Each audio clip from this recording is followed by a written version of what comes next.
자, 판구조론이라는 게 우리가 지난 시간에 잠깐 봤던 대륙 이동설, 베게너라는 과학자의 대륙 이동설로 보면 홈즈라는 과학자의 멘틀 대류설,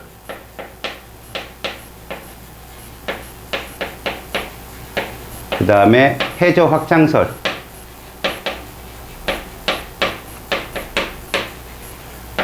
마지막에 판구조론이 쓴 거거든.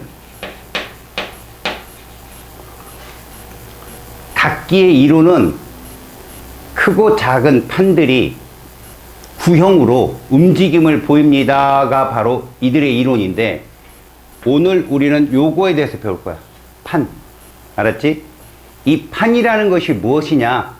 사실은 이 그림이 담고 있는 의미가 시험에 정말 많이 나오거든. 무슨 얘기냐? 우리가 말하는 이 판이라는 건 요런 정의가 따라와.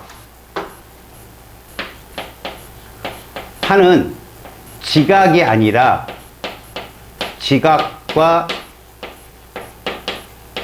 멘틀의 최상단부다. 그러니까 판이라는 말이 지각을 의미하는 게 아니라 멘틀과 지각의 합한 것을 의미한다. 그리고 평균 몇 킬로? 여기까지 같이 알아둬야 돼. 100km. 알았어요? 핵심 키워드를 정확히 알아둬. 그래서 판은 보통 대륙판과 해양판으로 나뉘고,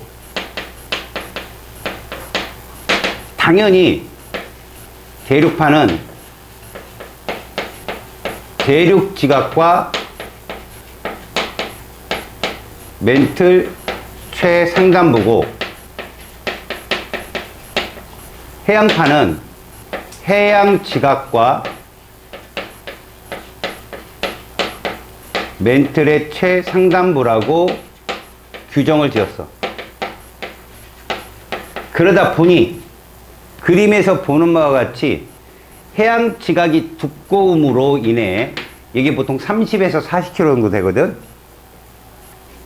해양 지각은 10km 정도 돼. 판도 태양판보다는 대륙판의 두께가 해양판의 두께보다 두꺼워. 그러다 보니까 이 100km라는 말은 평균을 말하는 거야. 평균. 일반적으로 평균. 그러면 두께는 대륙판이 두꺼운데도 불구하고 제일 우리가 중요한 거 바로 밀도야. 밀도. 밀도는 부피 분의 질량 이러지 말고 대륙판, 해양판 봤더니 이렇게 되더라.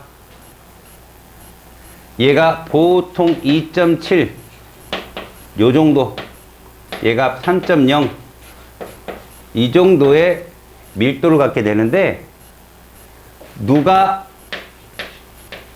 더 무겁나 요 정도, 누가 더 무겁나 요 정도, 요거를 꼭 기억하자. 알았죠? 그래서 지금 보면 두께는 대륙판의 두께가 두껍지만 가벼운 정도가 대륙판의 가벼움이 더 가볍기 때문에, 만약에 둘이 마주칠 기회가 있다, 해양판이 대륙판 밑으로 섭입된다라고 꼭 기억해야 돼. 알았어요? 우리가 지금 봐야 될 건, 판이라는 것이 거북이 등껍질처럼 규칙적인 판의 넓이나 두께가 있는 건 아니고, 판이라는 것이 선으로 땅덩어리를 딱딱 규정을 지을 만큼, 너희들이 보통 집에 땅 문서 있으면 어디까지가 내 땅이고 이런 것처럼 경계면이 있지. 모든 지구의 판들은, 땅덩어리는 그 경계가 있다는 이론이거든. 이게 경계가 있다. 그래서 그 경계에서 끊임없이 각각의 어느 특정 경계에서 판이 생성되고 판이 소멸되며, 그리고 어느 쪽 경계는 소멸되고 생성되는 게 아니라 서로 스쳐 지나가는 경계도 있다라는 것으로 규정을 지은 이론이야. 그러다 보니 땅이, 지구의 땅이 멈춰있는 땅이 하나도 없고 매일 조금씩 움직인다라는 결론이 있었고, 그로 인해서 화산도 폭발하고 지진도 일어난다는 이론이야. 우리가 전에 배웠던 거 있잖아. 세계 지도에서 이런 부분 봤지. 이게 뭐냐 봤더니 결국 판의 경계 부분이더라. 그래서 과학자들이 판을 커다랗게 나눌 때는 어떤 경계와 경계선을 이은 동태평양판 이런 식으로, 알았냐?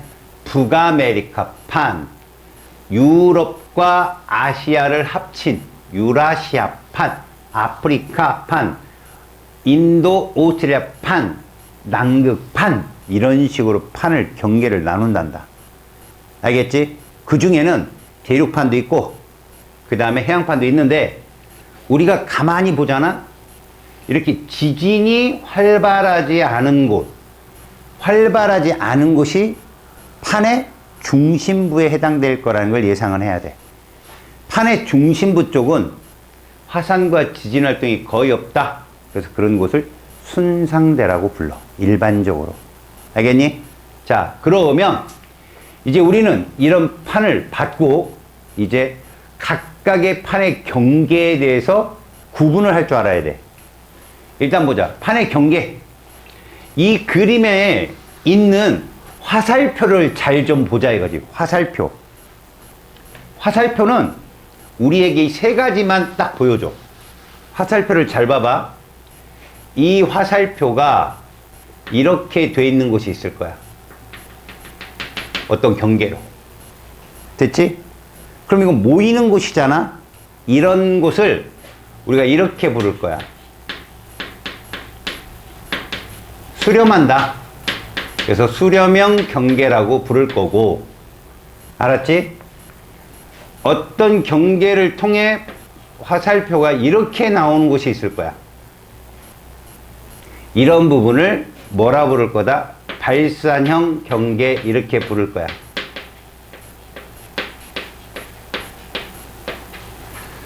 자, 기본적으로 이렇게 모이면 기본적으로 얘들아 이게 있다는 걸 꼭 기억해야 돼. 지학에서는 양쪽으로 모여드는 힘 자체를 횡압력이라 부르고, 양쪽으로 퍼져나가는 힘을 장력이라고 치네. 알겠죠? 횡압력, 장력. 말 그대로 횡압력은 습곡을 유발해. 지층이 휘어지는 걸 습곡이라 부른다. 우리가 이런 얘기를 해. 지질의 구조를 보잖아. 그럼 지층이라는 게 있어. 그지? 뭐 어떤 지층, 어떤 지층, 어떤 지층. 그래서 모래가 모인 사암이라든가, 그 다음에 규암, 그 다음에 어디에는 뭐 응해암도 있고, 이런 특정 기간 내에 동일한 자연 현상에서 쌓인 거를 지층이라 하고, 이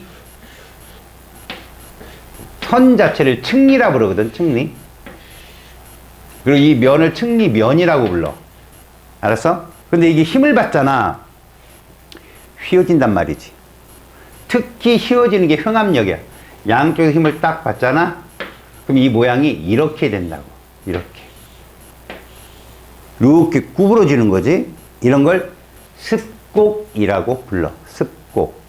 이게 너무 심해지면 이 습곡면, 이 습곡이 이렇게 돼요. 막 이렇게. 너무 심해지면 이렇게 옆으로 누워. 이걸 횡와습곡. 더 심하면 지층이 잘려. 뚝 하고. 그럼 뭐가 생기겠냐? 지진이 생기겠지. 그지? 지층이 뚝 끊기는 거. 그래서 지난 시간에 단층 얘기해줘서 안 했어. 기억나? 정단층. 상판이 내려가는 거야, 올라가는 거야? 내려가는 거지. 선생님이 그랬잖아. 이렇게 상판, 하판의 경사면을 가지고 위쪽에 있는 애들 이렇게 그렸을 때 위에 있는 얘들이 상판이라고 했잖아. 걔들이 잘 봐. 이렇게 보면 아래층 면이 어떻게 됐어? 좀 요렇게 된 게 이제 이게 요 지층이 원래는 딱 만났는 데가 올라간 거거든. 이게 이제 힘을 받아서 그런데 얘처럼 상판이 올라갔잖아. 이걸 역단층이라고 불렀어. 이 경사면에 사람이 서 있으면 아래로 내려가는 게 정상이잖아. 공을 놓으면 아래로 내려가는 게 정상이잖아. 근데 얘는 어떻게 해서 상반이 올라갔지? 역행하는 행동이다. 역단층은 횡압력 이런 말을 썼지. 여기서 무슨 단층이 생기겠다고? 역단층이 생길 거라고 알아두라고. 여기는 지진 활동에 의해서라고 하는 게 아니라 역단층이 딱 생기면서 진원이 생기고 그거에 의해서 뭐가 생긴다? 지진이 발생할 것이다. 그러면 이게 역단층이면 정단층은 어떻게 됐어? 자, 봐봐. 이렇게 우리가 그랬을 때 여기면 요거 여기가 상반이거든. 이게 하반이고 이 면을 경계로 위쪽에 있는 애가 상반이잖아. 얘 내려갔지 아래로. 이게 정단층 정장해가지고 이런 식으로 바로 발산형 경계에선 정단층이 생긴다는 기본으로 알고 있자고. 알았니? 자, 그 다음에 요 경계가 하나 더 있어 얘들아. 이렇게 돼 있는데 이런 게 있어. 모이지도 않고 퍼지지도 않는 이런 걸 보존형 경계라고 할 거야. 대표적 큰 규모의 보존형 경계는 요쯤에 있어. 여기 요거 잘 봐. 북아메리카판 옆에 여기를 산 안드레아스 단층이라고 부를 거야. 너무 유명한 여기 단층 이름이 뭐냐면 변환 단층이야.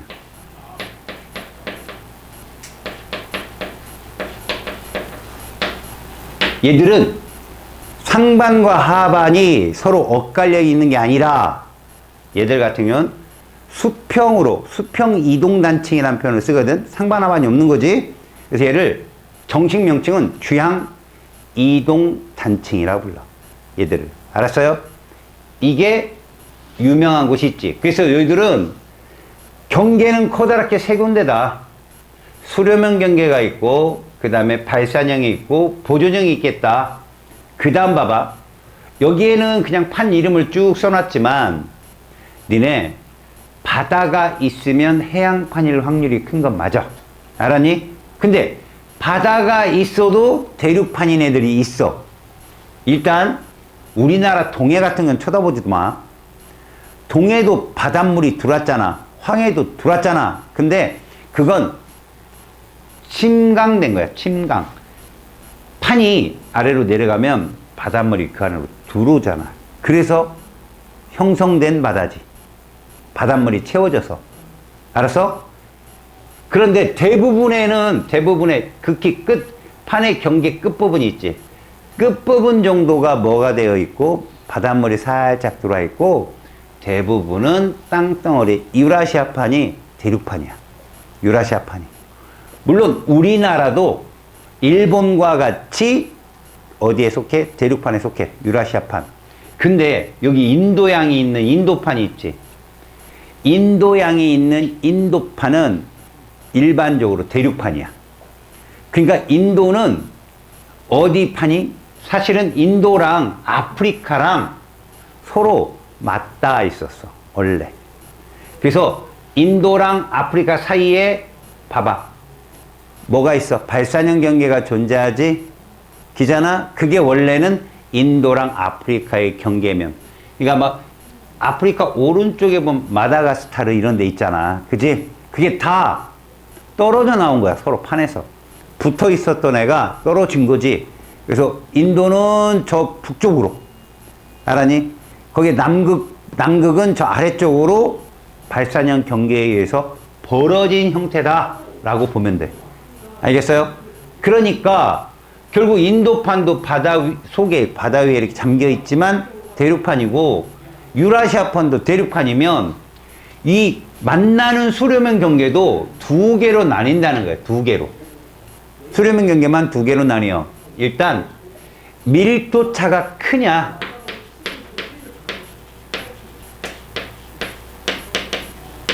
밀도 차가 비슷한, 이렇게 구분을 해주면 좋겠어. 밀도 차가 크잖아? 그럼 하나는 밑으로 섭입되고 하나는 위에 있다는 얘기지. 알겠냐? 그럼 밀도 차가 비슷하면 어떻게 될까? 둘이 받고 솟구쳐. 자, 다시 봐봐. 자, 여러분들, 여러분들이 보기에 오른쪽이 판이 두껍고 얘가 얇아요. 누가 해양판일까? 요게 해양판이야. 요게 대륙판이고. 자, 대륙판과 해양판 정도면 밀도차가 커. 누가 크다겠지? 해양판이 커. 만났지? 무슨 형 경계야? 수렴형이고 횡압력이야. 맞지? 그리고 이렇게 돼. 이렇게. 얘가 무겁잖아. 그래서 밑으로 이렇게 깔려 들어간다고. 그럼 잘 봐. 소리가 들리지? 여기서 마찰이 생기겠지. 그리고 얘들이 밀려 들어가면 이 지진이 장난이 아니겠지. 자, 치고 들어간다, 치고 들어간다. 그러면 저 아래로 계속 내려가면서 지진은 계속 나와. 끊임없이. 그리고 이 면에서 끌고 들어간, 다시 말해서 얘가 밀려 들어가면서 안에는 고온 고압이잖아. 그치? 그러면서 부분적으로 용융이 생겨. 응? 그러니까 딱딱한 엿이 녹으면 물엿이 되잖아. 그렇게 용융이 생기면 그걸 우리는 뭐라 불러? 마그마라 부르는 거야. 그 마그마가 솟구쳐. 그럼 생각해봐. 니네가 보기에 오른쪽, 왼쪽이 만났는데 이렇게 치고 이를 밑으로 들어가면, 자, 이쪽 팔하고 이쪽 팔하고 어디서 화산이 폭발할까? 여기서 화산이 폭발한다고. 왜? 여기서 솟구쳐 나올 거니까. 밀도가 큰 해양판은 화산이 폭발하지 않고, 대부분이 이렇게 봐봐. 이렇게 들어가서 이렇게 말려서 들어갔다. 그러면 여기서 뽕 오고 이렇게 화산섬이 나오는 거야. 뽕 오고. 누구 판 위에서? 밀도가 작은 판 위에서. 그게 대륙판일 경우가 많고, 같은 해양판이라도 있잖아, 얘들아. 밀도 차가 있으면 큰 애가 밑으로 들어가. 그럼 밀도가 작은 판 위에서 뭐가 형성되더라? 화산이 형성이 되는데, 그때는 바다에서 산이 형성되면 그게 수면 위로 올라오면 우리는 그걸 뭐라 불러? 섬이라고 부르지. 그래서 섬들이 필리핀판 위에 굉장히 새로운 섬들이 많이 생겨. 그걸 열도라고 부른다. 열도. 그러니까 일본도 열도의 나라, 필리핀도 열도의 나라, 인도네시아도 열도의 나라인 거야. 그러면 일단 섬이 많다는 건 뭐다? 밀도가 작다는 얘기야, 걔가. 일본은 유라시아판 위에 있어, 대륙판. 알았니? 물론 필리핀은 해양판이야. 너네가 지도를 잘 보잖아? 필리핀과, 알았어? 요쪽이 필리핀판이야, 조그만 게 요게. 요가 유라시아판하고 충돌하잖아? 그러면 유라시아판 밑으로 들어가, 필리핀판도. 알겠냐? 그럼 유라시아판 위에서 분명히 열도가 생길 것이야. 맞지? 그런데 이 필리핀판과 동태평양판이 만나는 요 부분 있죠, 부분, 요거. 보이냐, 니네 지도에서? 여기가 마리아나 해구야. 알았냐? 거기가 마리아나 해구라고. 결국 뭐야? 필리핀판이 밀도가 작다는 거야. 그럼 필리핀판 쪽에 섬이 엄청나게. 그래서 필리핀은 5천여 개의 섬나라야, 얘들도. 알았냐? 뭐 마닐라 이런 곳에 있는 게 섬이 가장 큰 섬이고 엄청나게 많은 섬이. 지금도 화산이 폭발할 1998년인가 6년에 가장 근래에 화산이 폭발한 곳이야, 여기가. 알겠어? 그러면 이제 알았어. 수렴형 경계는 잘 들어. 밀도차가 확실히 있어서 섭입이 된다면 그걸 우리는 앞으로 섭입형 경계라고 부를 거고, 화산 활동도 심하게 일어날 거고, 지진은 당연히 일어날 거고. 알겠니? 근데 밀도차가 비슷한 인도나 유라시아판이 충돌하잖아? 여기 세계적 명산 뭐 있냐? 히말라야가 여기 있단 말이야. 이 히말라야를 따라 쭉 위쪽으로 올라가면 바로 오스트리아, 스위스, 독일의 경계력인 뭐 있어? 알프스가 있는 거야. 산맥이 만들어진다는 거지. 얘 밀도가 비슷하니까 딱 부딪혔을 때 두꺼운 눈길이 만난 거야. 대륙판끼리. 그래서 치고 올라오는 거지. 이렇게. 물론 그 밑에서는 마그마가 형성이 돼. 마그마가 형성이 되는 활동을 화성활동이라 불러. 알았니? 근데 그 화성활동이 이러만 나고 땅을 뚫고 나오질 못하네? 그럼 뭐가 없다? 화산은 없다. 그러니까 우리가 보통 말하는 거 있잖아. 거기 네팔 있지, 네팔. 인도 북부. 네팔이 히말라야 등산객들 짐 옮겨주는 거. 걔를 뭐라고 하더라? 그래. 걔들이 돈을 다 거기서 벌잖아. 지진이 한 번 일어났는데 작살이 난 거 나라에. 걔들은 지진은 왕성하게 일어나. 그래서 지진의 전문성을 띈 나라가 세 군데가 있어. 독일이야. 일본이고 미국이야. 왜? 미국은 아까 산 안드레아스 단층이라는 곳 있지? 지진 전문 구역이야, 거기가. 거기도 화산 활동은 없어. 왜? 화산이라고 하는 건 마그마가 생기는 화성 활동이 있어줘야 되는데 거기는 주양 이동 단층이라 했잖아. 그래서 소리는 나는데 마그마가 생길 수는 없어. 뭐 화강암질 마그마 때, 현무암질 마그마 때 이 라인하고 안 만나. 그러니까 고온, 고압이 형성이 돼야 되는데 둘이 부딪힌다고 해서 고온도 아니고 또 지표면이니까 고압도 아니야. 그래서 근데 부딪히니까 지진은 발생해. 알겠죠? 그런 식으로 이해를 하자. 다시 생각해봐. 수렴형 관계는 두 군데가 있는 거다. 밀도차가 크면 섭입이 돼. 밀도차가 비슷하면 둘이 충돌해. 그래서 섭입형 경계가 있고 충돌형 경계가 있으면 너네들 봐. 밀도차가 크면 뭐가 된다고? 섭입형이야. 밀도차가 비슷하면 충돌형이 되는 거야. 이해 갔어? 자, 두 번째. 발산형 경계는 대부분 어디에 있느냐? 물속에 있어. 바닷속에. 우리가 선생님이 지난 시간에 한 걸 가만히 이어봐. 환태평양 조산대는 태평양 해안가에 있었어. 맞지? 두 번째, 알프스 히말라야 조산대는 대륙 위에 있었어. 그럼 엄밀히 말하면 얘들아, 환태평양 조산대라 불리우는 불의 고리는 수렴형 경계 중에 섭입형에 해당되는 거야. 거기는. 알겠니? 왜? 동태평양 부근이니까 환태평양 조산될 거 아니냐? 그리고 그 주변이 밀도가 좀 얘들보다 작은 애들이 분포한단 말이지. 왜?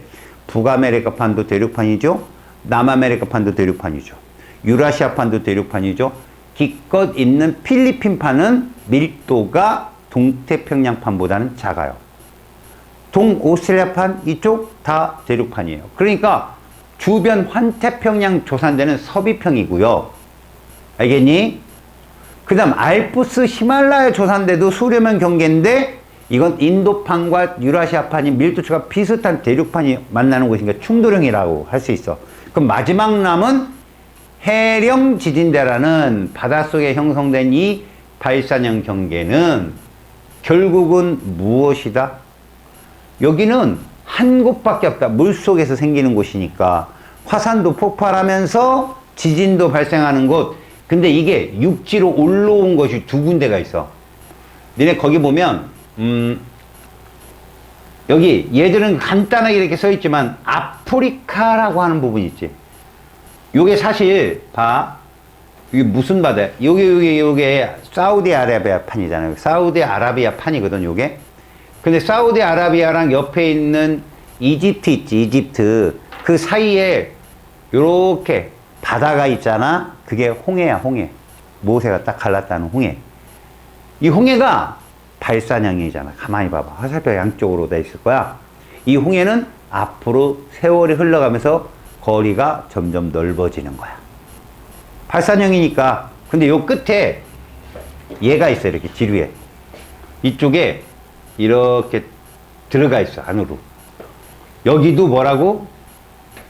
발산형이야. 이렇게. 육지 위인데 육지 위에 발산형이 존재한다고. 그 시험에 가끔 나와. 저기가 아프리카의 동쪽이잖아, 여기가. 그치? 저기를 동아프리카 열곡대라고 불러. 그러면 결론은 뭔지 아냐? 홍해도 옛날에는 열곡대였던 거야, 육지 위. 알았어? 그런데 걔가 갈라져서 그 사이로 뭐가 들어오는 거지? 바닷물이 들어온 거야. 얘도 분명히 바닷물이 형성돼. 그리고 오른쪽 동아프리카 쪽이고 서아프리카가 나뉠 거라고. 알겠어요? 그렇게 발산형 경계는 새로운 판이 생성되는 곳이다. 수렴형 경계는 판들이 어떻게 사라지는 곳이다. 마지막 보존형 경계는 화산 활동은 비록 거의 없지만 지진 활동은 활발하다. 이런 식으로 뒤에서 또 나와. 자, 그런데 여기 있는 말을 가만히 읽어봤을 때 너희들이 이해가 안 가는 게 있어. 얘들아, 대륙판, 해양판의 밀도차가 크겠냐? 해양판, 해양판이 크겠냐? 생각. 대륙판하고 해양판이 밀도차가 크겠지? 그럼 당연히 일본 해구 쪽이 더 훅 들어가야 돼. 밀도차가 클 거니까 더 아래로 훅 꺼지겠지 라고 생각할지 모르는데, 세계에서 제일 깊은 해구는 마리아나 해구거든. 이건 이따가 내가 수렴형 경계를 설명할 때 이 판이 형성되는 수렴형 경계의 그 형성 지형 이름을 해구라 하거든.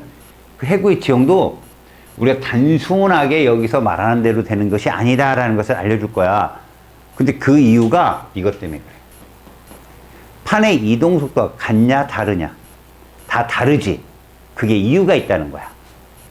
판이 이동하는 건 너희들 지금까지 들은 이론에 의하면 뭐가 딱 떠올라? 멘틀의 대류가 떠오르지. 그리고 고등학교 1학년 때는 너희들 멘틀의 대류밖에 안 배워. 그러다 보니 암기야. 에이, 그렇구나. 암기야. 여러분, 멘틀의 대류는 전체 100중의 이유 중에 한 20, 30%밖에 차지 안 해요. 5, 60%는 누구냐? 바로 판이 들어가면 어떻게 될까? 야, 섭입을 한다고 그래. 해안판에 섭입했어. 어떻게 될까? 땅속으로 들어가서 어떻게 될까? 걔가 들어가서, 자, 변신 뭐 일어나? 아니면, 아유, 고생했다. 이제 이거 쉬자. 이러고 있나? 과학자들이 풀리지 않는 수수께끼가 있었던 거야.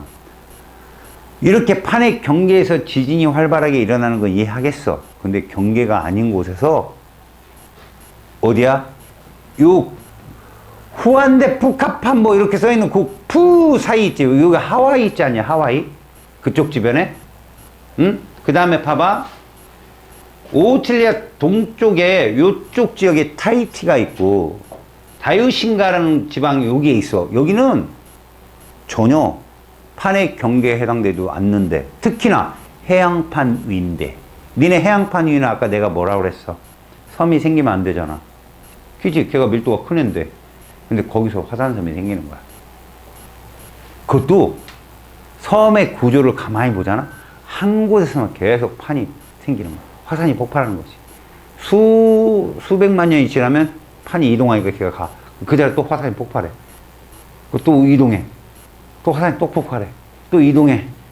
이러다 보니까 이러다가 세월이 지나면 판의 경계까지 징검다리가 놓을 판이야. 이걸 어떻게 설명하지? 라고 해서 나중에 플룸 이론이라는 걸 배워, 니들이. 물론 일반 선택을 해야. 알았어? 뭐냐면, 외핵 근처에서 엄청난 지구 내부 에너지가 형성돼서 불기둥 같은 것들이 플룸이라는 게 그거야. 기둥이거든. 그 플룸 이론이야. 그 중에 하나의 갈라치기 성분이 번져서 멘틀의 대류를 일으키는 거지. 실제로 주 에너지는 플룸이야. 이게 뜨거운 플룸이거든. 밀도가 작아서 위로 올라오는 거. 근데 웃기는 게 이 해양판 같은 애들이 섭입이 되잖아? 그럼 급격히 밑으로 들어갔기 때문에 주변보다는 온도가 낮은 거야. 아, 뜨겁지. 물론 뜨거운데 주변보다 온도가 낮으니까 무거운 거지. 그래서 아래로 내려가, 점점. 어디까지 내려가나? 우리가 화산 그 폭발이나 이런 걸로 지구 내부의 뭐 성분을 알아요. 근데, 봐봐. 모호면, 구텐베르크면, 레만면 다 뭘로 알았어? 지진파로 알았잖아. 지진파를 쏴보니까 컴퓨터가 커다란 기둥 하나를 만들어내는 거야. 뭔가 봤더니 올라오는 기둥이 있으면 내려가는 기둥도 있던 거지. 차가운 플룸이라고 그래, 그걸. 그러면 이 해양 지각이 밑으로 섭입이 됐잖아? 그럼 얘들이 시간이 오래 지나니까 두꺼워지거든? 발산형 경계에서 응애 하고 태어났는데 나이가 점점점 먹으면 두꺼워져. 퇴적이 많이 쌓이니까. 두꺼운 애들이 내려가면서 수직으로 내려가면서 당기는 거야, 판을. 쭉. 알았냐? 판을 쭉 당기니까 걔가 판의 이동 속도를 결정하는 거지. 물론 생겨서 뻥 터져서 이동하는 건 멘틀의 대류 때문에 이동했는데 저 끝자락에 간 애들이 당겨버리니까 판의 속도가 다른 거야. 그래서 실제로 내가 필리핀 요 그쪽에 뭐 있다고 해서 마리아나 해구 있다고 그랬지? 여기가 차가운 풀룸이 내려가고 있는, 어디까지 내려가나 지진파로 조사해봤더니 2,900km 외핵 근처까지 내려가는 거야. 알았어? 그러니까 동태평양판이 훨씬 빨라. 해령에 생기는 속도가. 그것도 경계를 딱 줬을 때 이쪽으로 가는 속도가 되게 빨라. 6cm/s 정도 돼. 1년 동안 6cm 정도 움직여. 1년 동안. 그러면 어디가 제일 느리냐? 여기가 제일 느려. 대서양. 해안판 중에 대서양은 대서양 끝자락에 봐봐라. 태평양은 주변이 부리고리라 해가지고 해구가 있잖아. 대서양 주변은 없어요. 해안선이. 알겠어요? 물론 요건 복잡한 이론이에요. 해양판이 만들어져서 그러니까 대륙 남아메리카 판이라는 또 북아메리카 판이라는 그 판을 밑으로 지나가. 그 해양판이. 그러다 보니까 그 위쪽에 있는 대륙판과 같은 형태로 시간이 지나든가 각질화가 돼서 같은 대륙판이 돼버리는 형국이거든. 말려 들어가는 게 아니라. 그래서 그 힘에 의해서 밀려가서 남아메리카 판하고 나티카 판이 만나는 건데 결국 남아메리카 판의 일부는 어디에서 만들어진 거야? 대서양 중앙해령에서 만들어진 판이야. 그러니까 원래 해양판이었던 거지. 그러다 와서 남아메리카 판이랑 흑화된 거야, 둘이. 그래서 만나게 되니까 봐라. 얘들은 이 끝에서 쭉쭉 막 당겨주는데 얘는 당겨주는 애가 없는 거야. 그래서 얘는 거의 1년에 1cm야. 알겠어? 그래서 학교 선생님들 중에 1년에 1cm 움직여 라고 하시는 분들은 여기 부분 읽은 거고, 알았냐? 야, 판의 이동 속도는 다 달라 라고 말하시는 분은 다 아는 분이야. 알았어? 참고로 본다면. 그러니까 멘틀의 대류가 판을 이동하는 원동력이 된다는 설명은 맞는 설명이지만 더 보충 설명을 하려면 섭입대로 섭입된 판이 당기는 장력이 있거든. 판을 당기는 힘, 그게 걔들보다 훨씬 큰 이유야. 알았어요? 그게 이제 플룸 이론이라 해가지고 외핵 근처까지 2,900km까지 도는 커다란 사이클링이 있어, 불기둥이. 그게 차가운 플룸, 뜨거운 플룸, 플룸 이론이라고 그래.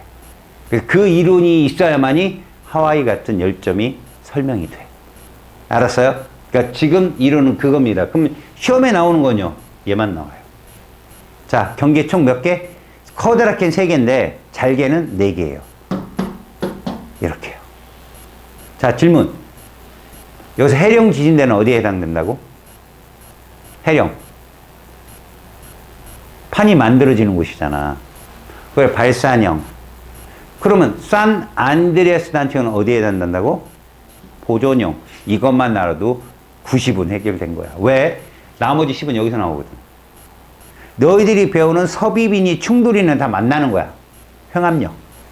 충돌이면 산맥이 만들어지겠고, 섭입이면 해구가 만들어지겠죠. 이해 갔어요? 자, 그러면 이제 차근차근 경계에 대한 얘기를 한번 봅시다. 지금까지 얘기는 다 했기 때문에 내가 니들한테 빌런을 써놨거든. 그러니까 외울 게 별로 없습니다. 자, 여러분, 판 이동의 원동력 너희들은 뭐 배우냐? 멘틀의 대류라고 배웁니다. 그쵸? 그런데 암시에 넘는 거죠. 왜 멘틀의 대류 일어났는데 이 얘기는 왜 써놨을까요? 판을 움직이는 에너지원은 멘틀의 대류지? 아니, 플룸 이론에 의한 대류, 그러니까 해양 지각이 차가운 플룸이 돼서 당기는 그 힘도 여기에 해당되는데 이게 다 지구 내부 에너지 때문에 그렇다 이런 얘기예요. 알았어요? 멘틀의 대류 때문에 되는 건 맞아요. 근데 멘틀의 대류도 여러분 얘를 본다면 봐요. 이게 판이죠, 이게 판. 그럼 여기서 이렇게 멘틀의 대류가 일어날 거 아니겠습니까? 이렇게 이런 식으로. 그 다음에 여기도 멘틀의 대류가 일어나겠죠. 이렇게 대류가. 그러니까 이게 여기 상승부, 이렇게 판이 상승하는 이 지역에는 발산형 경계가 형성이 될 거고, 이해 갔어요? 그 다음에 가다가 차갑게 식으면 이렇게 내려오겠죠. 이렇게 내려오겠죠. 그럼 이쪽에서 내려오는 놈이 있겠죠. 이렇게 하강부에는 수렴형 경계가 생길 거예요. 왜? 판이 이렇게 움직일 거니까, 판이 이렇게. 그 다음 여기는요. 이렇게 판이 움직이겠죠. 이렇게. 이해 갔어요? 그러니까 여기는 발산형, 여기는 수렴형이 형성되겠죠. 근데 실제로는 그 밑에 또 있다는 겁니다. 이렇게. 이게 또 있다는 거예요. 이렇게. 이 아래쪽에 누가 있느냐? 여기 외핵이거든요. 외핵. 이렇게 대류가 두 개 층으로 나눠져 있고요. 이 커다란 걸 움직이는 애가 누구다? 여기서 형성된 이렇게 번지는, 이게 누구예요? 플룸이에요. 불기둥. 알았습니까? 그래서 상승하는 플룸이 있어. 그래서 한쪽은 이렇게 멘틀의 상승물을 만들고 전혀 아닌 곳에 푸룩 들어가가지고요. 열점을 만들어내요. 경계가 아닌 곳에. 에너지를 분출하기 어려우니까 뚫고 나가는 거죠. 그게 유명한 데 어디라고? 하와이. 그 다음에 미국의 어디?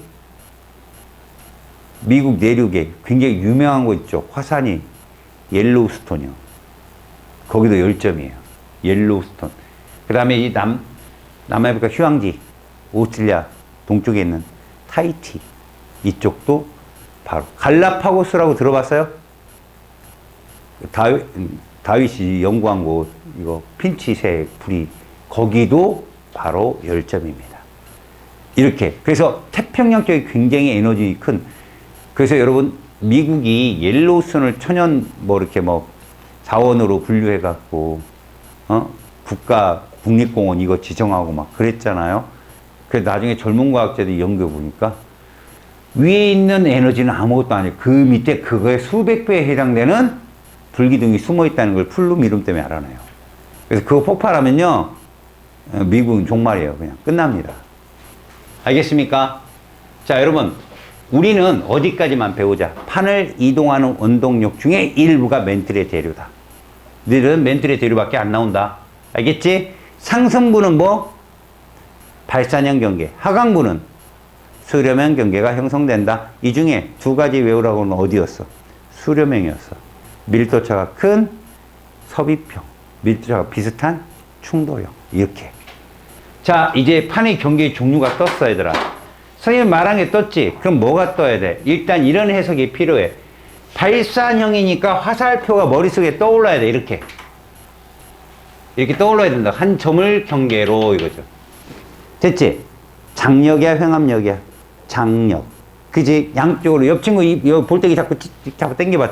입 찢어지겠지, 그지? 당기는 게 장력. 그리고, 누르면 입술이 휘어지지. 이거 습곡 생기는 게 횡압력. 알았어? 당기면 장력. 그럼 어디가 정단층이야? 정장. 알았어? 정단층은 장력이라고. 그러면 횡압력은 무슨 단층? 역횡. 역단층은 횡압력이야. 알겠어? 정장역횡 외워놔. 알겠어요? 그러니까 봐요. 발산형 경계 있고요. 수렴형 경계 있잖아. 이렇게. 됐죠? 일단 여기는 무슨 력? 장력. 여기는 무슨 력? 횡압력. 여기는 없어요. 왜? 얘들은 수평단층이니까. 단층이 없다고. 자, 멘틀 대류의 상승부라는 것도 이해가 가겠고요. 판도 생성된다는 거 이해가 가죠. 그래서 저 발산형 경계 쪽에 있는 암석들은 수렴형 경계 쪽 암석보다 나이가 어려요. 또 하나, 시간이 오래 안 됐으니까 두께도 얇아요. 이거는 뒤에 가서 배우니까 지금 이해만 하세요. 써놓지도 마요. 뒤에서 다 나오니까. 다시요. 여러분, 일단 저 말, 발산형이다, 수렴형이라는 말 속에 여러분들은 얘가 장력이냐, 횡압력이냐. 거기에 따라서 정단층이냐, 약단층, 이것까지, 역단층이냐, 이것까지 알면 더 좋고요. 멘틀의 상승부냐, 하강부냐. 여기까지 됐죠? 그 다음에, 나이가 어리냐, 늙었냐, 이 차이도 알아야 돼요. 사실, 소멸되는 곳이 나이가 오래된 거겠죠. 나이가 오래되면 퇴적 시간이 많아져서 그 자체도 두꺼워요. 오래 쌓였으니까. 알았지? 다음 봐봐요. 보존형 경계. 보존형 경계는 어떻게 표현됐어, 아까? 자, 이렇게 주양 이동단층, 수평단층이었어요. 이런 식으로. 어디가 대표적이었다고? 샌 안드레아스 단층. 외우세요. 산 안드레아스 단층. 이런 식으로. 그래서 여러분 가만히 보시면 두 개를 보여주고 있습니다. 여러분 이 그림이 굉장히 중요한 그림이에요. 이 그림 잘 봐봐. 이 그림 봐봐. 졸지 말고 기운내. 5분만 더 쉽게 잘 봐. 얘들아 여기서 판이 생성돼 이렇게. 장력 정단층 판이 생성되니까 정단층이 생길 정도면 지진도 생기겠고 판이 생성되려면 마그마도 나올 거야. 그지? 근데 잘 봐. 얘 갔는데 여기 섭입대야.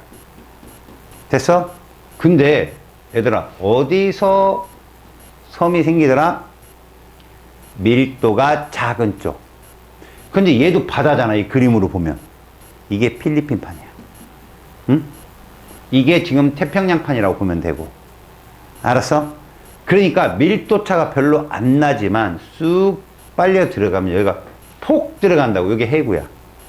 푹 들어간 거. 저기서 만들어진 마리아나 해구에 에베레스트 산이 3개 들어가. 가장 높은 산, 그게 3개 들어가. 해저 이말리가 저기야. 자, 근데 봐요. 근데 봐. 여기도 해구잖아. 그치? 근데 얘는 대륙판이네? 근데 일본은 이런 식이거든, 일본은. 화산섬이 생겨. 근데 이쪽이 어디냐면 남아메리카 쪽이야. 그 유명한 안데스 문명이 탄생한 곳. 무슨 산맥? 안데스 산맥이야, 저게. 남아메리카. 칠레의 국경을 형성하는 게 안데스 산맥이거든? 근데 얘는 왜 안데스 산맥이 형성되느냐? 신기한 거야. 이 서태평양 쪽, 동태평양 말고 서태평양 쪽은 일본 해구 있고, 마리아나 해구 있고, 퉁가 해구 있고, 이렇거든? 바다야! 대륙판이지만 물이 차올랐으니까. 근데 동쪽은, 남아메리카 일부는 이게 페루 칠레 해구라고 하거든? 그쪽은 대륙판이야, 남아메리카 판이. 그러다 보니까 얘가 밑으로 들어가서 마그마가 생기잖아? 두껍잖아. 생길 때는 고온의 마그마인데 중간에 올라가면서 저온의 마그마랑 섞여, 애가. 그래서 변성된 이게 안산암질 마그마야. 무슨 마그마라고? 안산암질. 근데 니네 안산암이 뭔 뜻인 줄 알아? 안데스 산맥의 암석이다, 이런 뜻이야. 그냥 여기서 생기는 암석, 내가 만들어낸 게 아니오. 안산암이라는 말이 여기서 나와. 안데스 산맥에서 만들어진 암석. 이게 불의 고리에 다 그 화산이 안산암이야. 불의 고리 주변에 있는 애들이. 알았어? 안산암질 마그마라고. 알겠니? 특별히 여기가 잘 나와. 그래서 안데스 산맥 쪽이. 자, 해구 쪽에도 무슨 산맥이 형성될 수 있다고? 습곡 산맥이 형성될 수 있어. 그게 어디에서만? 남아메리카판 쪽에서만. 알았냐? 꼭 충돌은 경계만 습곡 산맥이 형성되는 건 아니다. 여기 잘 봐봐. 야, 이게 무슨 판이야? 위쪽에 있는 게 이게. 이게 사실 이게 대륙판이거든, 이게. 그 밑에 있는 이게 보통 대서양 중앙해령에서 만들어진 해양판이야. 그 해양판 위에 대륙판이 떠 있는 형국이거든, 이게. 알았어? 그래서 참 웃겨. 북아메리카판이나 남아메리카판이 좀 웃겨. 거기서 형성되는. 그래서 같은 해령이라도 중앙 대서양 해령은 좀 느리고 태평양 해령은 좀 빨라, 판이. 알았어요? 여기에 각 경계에서 나타나는 지형의 이름이 있어요. 먼저 해령. 해령은 뭐냐? 이런 게 해령이죠. 잘 보세요. 마그마가 생겨서 이렇게 옆으로 나가요. 근데 발산형 경계니까 이렇게 나가겠죠. 자, 얘를 또 그리면 마그마가 이렇게 나갑니다. 또 흘러나가요. 자, 이렇게 옆으로 싹 퍼질 정도의 마그마면 오랜 시간 동안 흐른다는 거죠. 제가 뭐라 했어요? 마그마가 용암과 화산가스로 변하잖아요. 용암이 쭉 간다는 건 고온의 마그마인 거죠. 펑펑 옆으로 갑니다. 펑펑. 그럼 뭐가 형성이 되느냐? 요렇게 열곡이라고 그래요. 열에 의한 골짜기. 그러면서 산맥이 계속 이어진 거예요. 산맥이 계속 이어지는 거예요. 산맥이 이렇게, 이렇게, 이렇게. 이런 산맥이 쭉 이어지는 걸 령을 붙여, 령. 우리 주변에도 령 되게 많아요. 대관령, 한계령, 추풍령, 그분가, 이상한 데 계시지. 하여튼, 그렇게, 령이 들어있으면 굉장한 뭐라고 해요? 산맥의 허리라고 생각하면 돼요, 허리. 이런 섬이, 섬같이, 섬도 아니잖아요, 이거는. 그냥 산맥의 그 지령이 쭉 이어져 있는 걸 해령이라고 부르고요. 알겠어요? 해령은 특징이 뭡니까? 열곡이 발달한다는 거죠.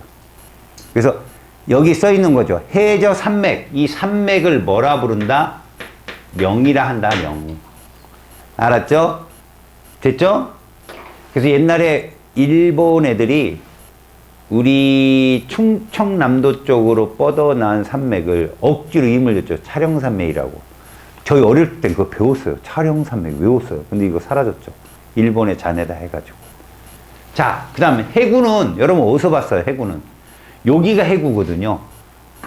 수려명 경계에서 섭입되어 들어가는 지형이에요. 쑥 빨려 들어가는. 얼마나 깊겠습니까? 어디 태평양 가장자리 대표적인 게 뭐라고? 불의고리. 그 불의고리에서 무슨 암이 많이 발생한다고? 안산암, 그런 거. 그냥 들어두셔요. 해저골짜기다. 그래서 해저 이말리의 주인공이 된 마리아나 해구가 여기에 있어요. 필리핀과 동태평양판이 섭입되는 곳. 자, 호상열도. 이 호상열도는 좀 봐야 되는데 여러분 잠깐 확인할게요. 잘 봐요. 호상열도가 뭐냐? 자, 여러분 세계지도. 자, 여기 한번 보세요. 제가 그리는 이게 뭐라고 그랬죠, 여러분들? 이거 뭐라 불렀다고요, 이걸? 불의 고리요. 그죠? 그러니까 얘를 뭐라 했다? 환태평양 조산대인데, 여러분. 환이라는 게 한자로 고리환자다, 고리환. 그러다 보니, 봐요.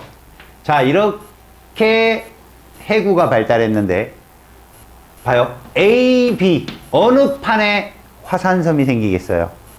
A쪽인 거죠. 밀도가 작은 애들. 그쪽에. 그러면 우리는 보통 원을 그릴 때 여기부터 여기까지를 무슨 길이라고 불러요? 호의 길이라고 부르죠. 근데 이 호의 그 위에 이렇게 생겼다 이거 이렇게 부딪히는데 요 호상에 생겼다 이거 호상열도예요 이게. 알았습니까? 그러니까 밀도가 작은 판에 열섬이 생기는 거죠. 열섬. 그래서 12의 나라가 일본이고요. 필리핀이고요. 알았죠? 인도네시아도 여러분, 여기가 인도네시아거든, 여기가. 이쪽이 필리핀이고, 여기가 사실 이거예요. 자바해구. 알았습니까? 자바해구라 해가지고 여기도 화산섬이 상당히 생깁니다. 근데 이쪽에 있는 게 대륙판이라고 했잖아요. 여기가 무슨 판이에요? 필리핀 판이고, 그죠? 그래서 이 대륙판과 대륙판이 충돌하지만 여기서 인도판, 인도네시아판하고 이쪽이 태평양 애들이 이제 해양판이거든요. 그럼 반대로 어디 쪽에? 이쪽에. 오스트레일리아나 아니면 인도판 위쪽에 생기는 거예요. 화산섬이. 알았습니까? 밀도가 어떤 쪽에 화산섬이 생긴다? 작은 쪽에 화산섬이 생긴다라는 걸 명심하시고요. 그리고 호상열도는 대부분 해구 쪽에 생기는 거예요. 그럼요, 이쪽에는 호상열도가 생길까요? 안 생긴다는 거죠, 이쪽은. 이쪽은 대륙판이거든요. 바닷물이 들어와 있는 곳이 아니거든. 알았습니까? 그러니까 대부분 호상열도는 필리핀 쪽이나 일본 쪽에 생깁니다. 알겠습니까?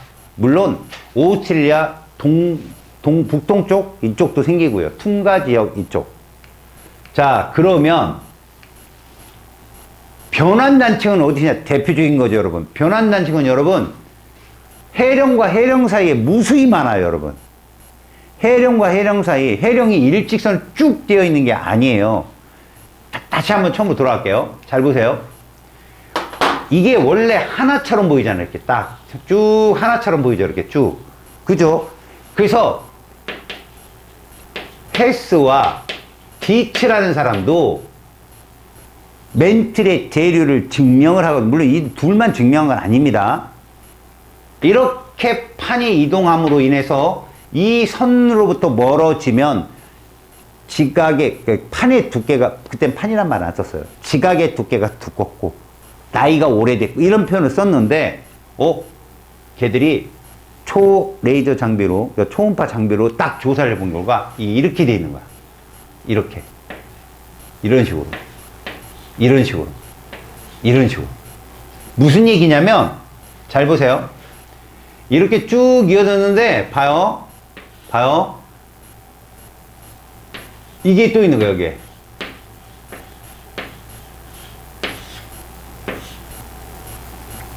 잘 봐요. 이 부분에서 지진이 일어나요, 안 일어나요? 지진이 일어나죠. 여기서 지진이 일어나요, 안 일어나요? 일어나죠. 그러면 이 사람들 생각하기에는 이랬단 말이지. 지진은 여기서만 일어나는 거야, 이렇게. 경계니까. 그런데 여기로부터 약간 먼 데도 생기고, 이쪽 먼 데도 생기고, 이게 선상에만 있지 않더라. 바로 이 지점에, 여기. 이게 무슨 단층이라고? 이게 변환단층이야. 변환단층이 나타나서 헬스랑 DH도 놀랬어. 이걸 어떻게 해석하지? 왜 이렇게 자꾸 어긋나지? 그래서 판구조론이 여기서 출발한 거야. 캐나다 과학자인 밀시라는 사람이 판구조론을 만들어낸 게, 수학적으로 정립을 한 게, 요 변환단층이야.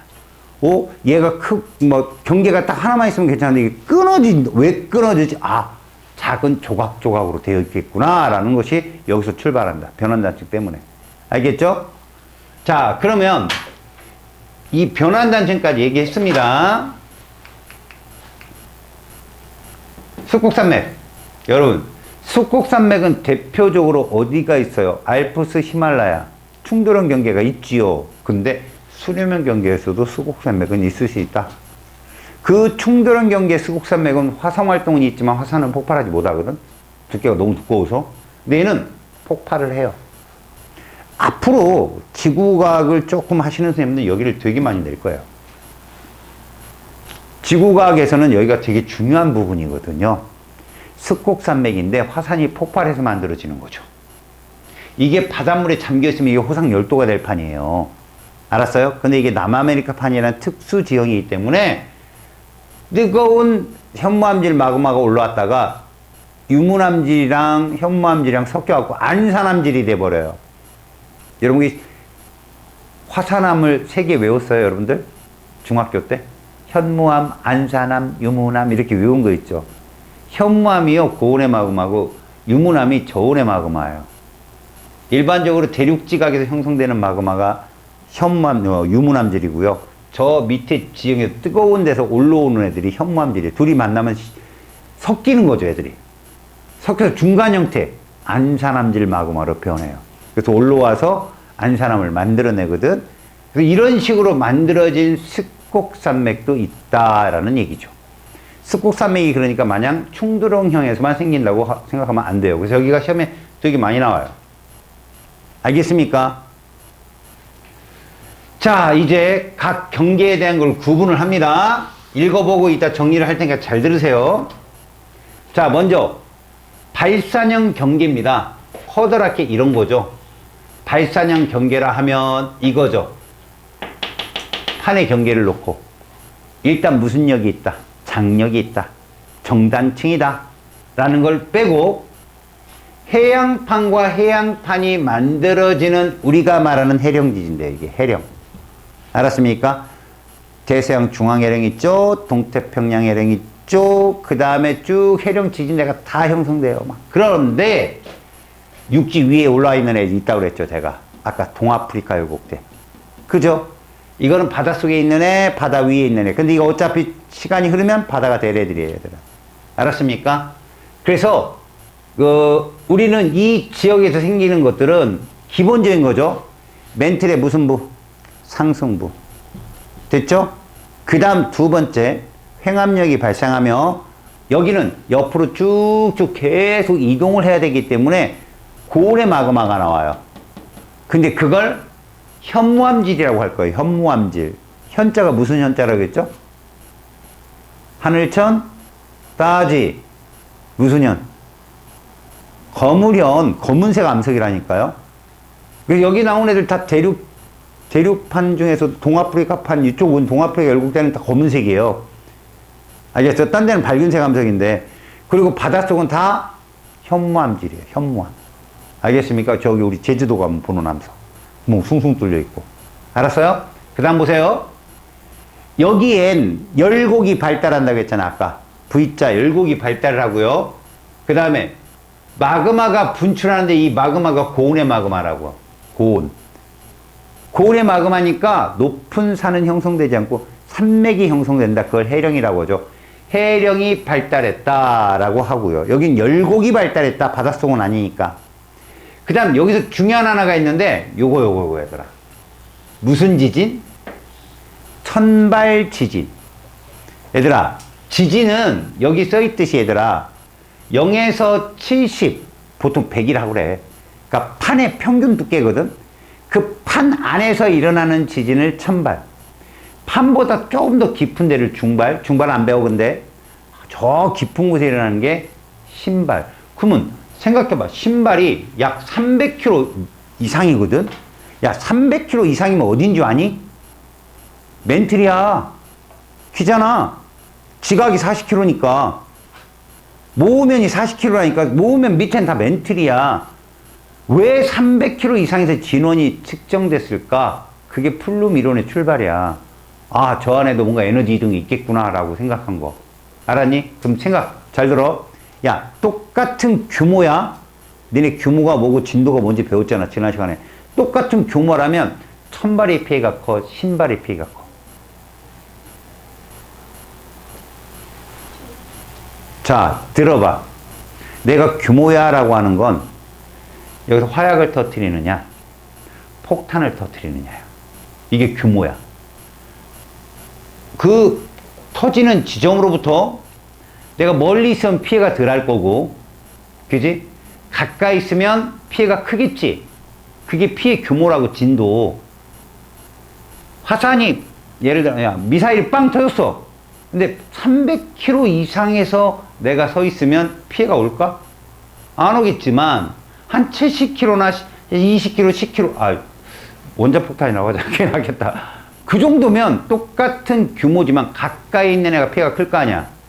천발이 진원의 깊이가 깊어, 신발이 깊어. 신발이 깊잖아. 같은 규모라면 천발의 피해가 큰 거야. 진원이 얕으니까. 이해하니? 여기 지진 발생한다고 별거 아니네. 이러지 마. 천발의 피해가 제일 커요. 규모가 똑같다면.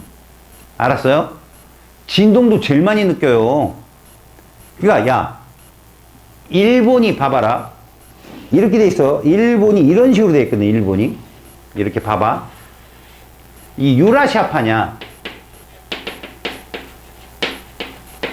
근데 이렇게 보면 이렇게 넘어가잖아. 봐봐봐. 이렇게 이게 우리나라예요. 그 다음 여기에 뭐가 있냐면 바다가 들어있는 거지. 이렇게 바다가.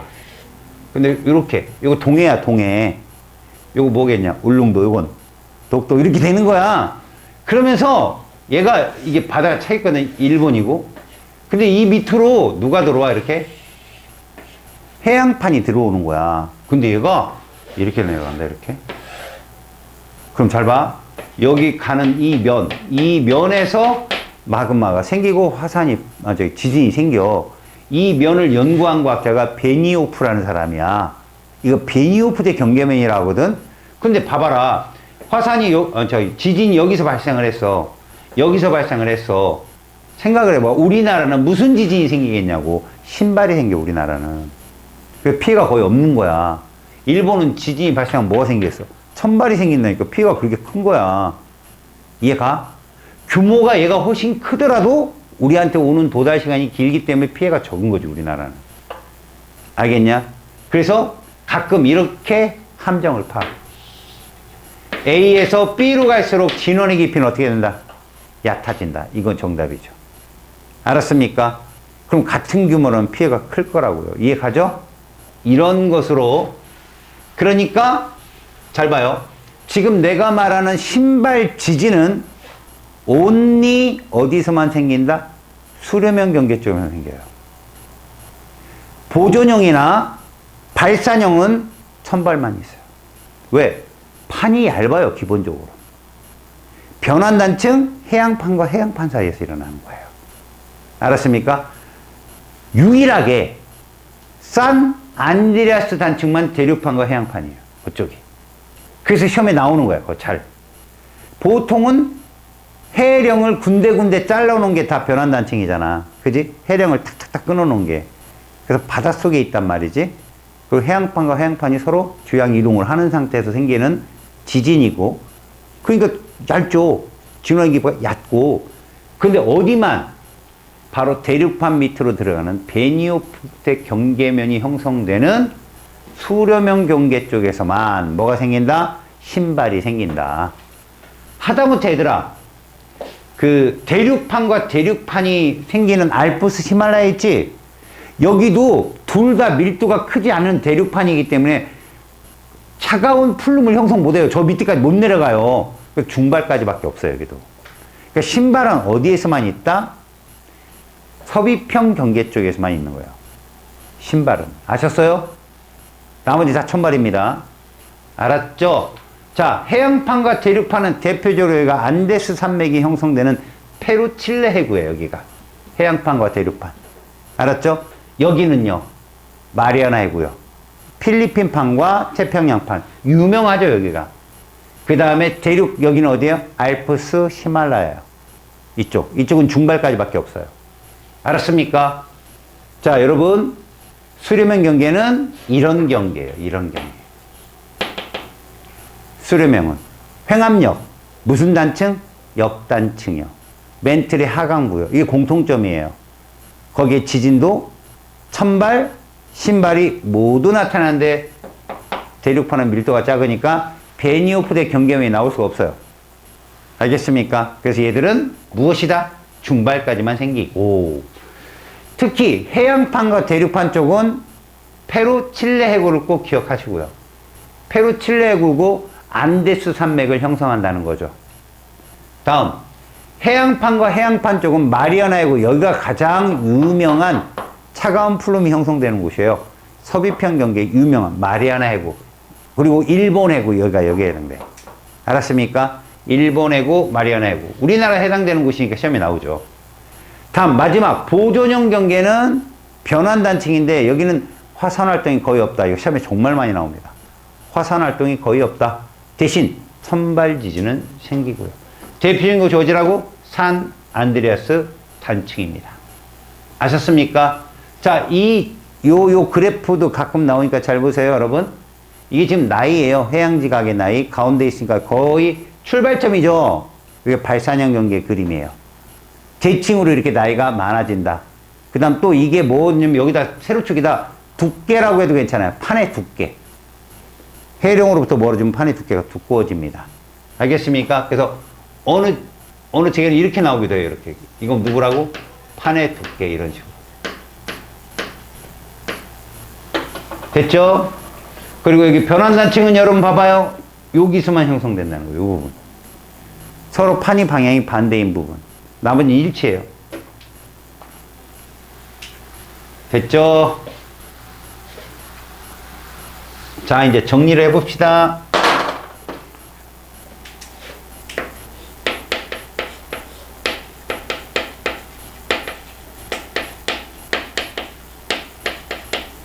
자, 자세하게 아까처럼 나오진 않고요. 여기는 멘틀의 하강부이며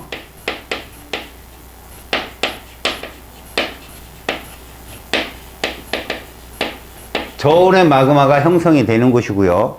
그래서 얘는 보통 유문암질 아니면 안산암질, 알겠습니까? 또는 화강암질 마그마가 분출한다고 하는데, 저온의 마그마가 형성이 됨으로 인해서 이건 무슨 화산이 형성된다? 탑산화산이요. 얘가 육지 위에서 생기면 안데스 산맥 같은 애가 되는 거고요. 바다에서 생기면 호상열도가 생기는 거예요. 아셨습니까? 다음에 얘들은 여러분 횡압력이라는 것도 알고 계시고요. 여기서 거기에 아울러 역단층도 형성된다는 거, 이게 지진의 원인이잖아요. 요것도 참고로 알고 계시고요. 자, 이런 수렴형 경계에서 기본적으로 형성되는 지형. 그 첫 번째가 섭입형이에요.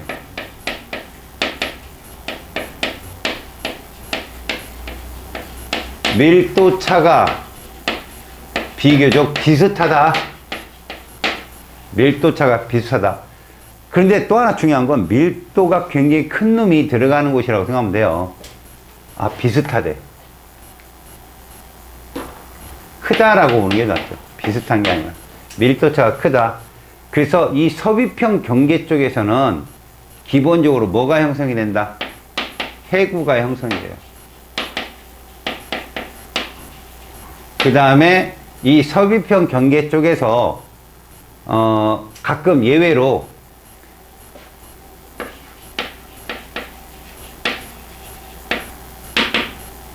안데스 산맥이 형성되죠.